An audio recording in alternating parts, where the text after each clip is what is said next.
Nous sommes le jeudi 17 décembre, excellent début de journée à tous, il est 7h sur la première. RTS Info, la matinale. L'incertitude à la une de cette matinale, l'incertitude est latente avant les décisions du Conseil fédéral demain. La pression est énorme sur le gouvernement. Les cantons alémaniques demandent un tour de vis clair. Les milieux économiques ne veulent pas en entendre parler.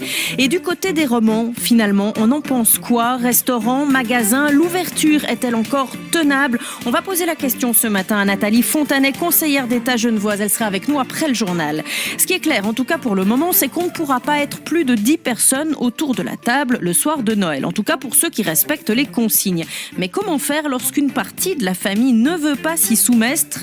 Nous verrons que cela crée parfois des tensions, voire des conflits. Le plan de table, le plan des fêtes en cette année 2020 est décidément un casse-tête. Témoignage, explication avec Céline Fontana à 7h25. Et puis on va mettre un peu de couleur dans cette matinale avec l'invité de David Berger aujourd'hui. Carole Hübscher, présidente de Carandache, sera avec nous tout à l'heure.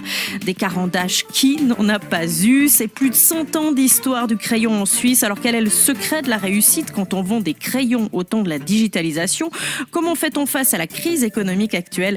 Carole Hübscher sera notre invitée à 7h30. Voilà pour le sommaire de la prochaine heure. Tout de suite le journal. Avec Olivier Chanderet. Bonjour Olivier. Bonjour. À Berne, il dirigeait ses départements avec fermeté, mais il prônait l'ouverture de la Suisse à l'Europe et au monde. Flavio Cotti n'est plus un grand promoteur de son canton aussi. Serrer la vis face au coronavirus ou pas, les appels se multiplient pour inciter le Conseil fédéral à le faire, mais faut-il vraiment écouter les experts? À droite, on se cherche.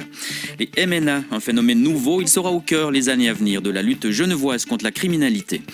Et si c'était un verdict pour l'histoire, le début d'une prise de conscience, l'espoir des avocats de Charlie Hebdo, après le temps du deuil, celui de la Renaissance.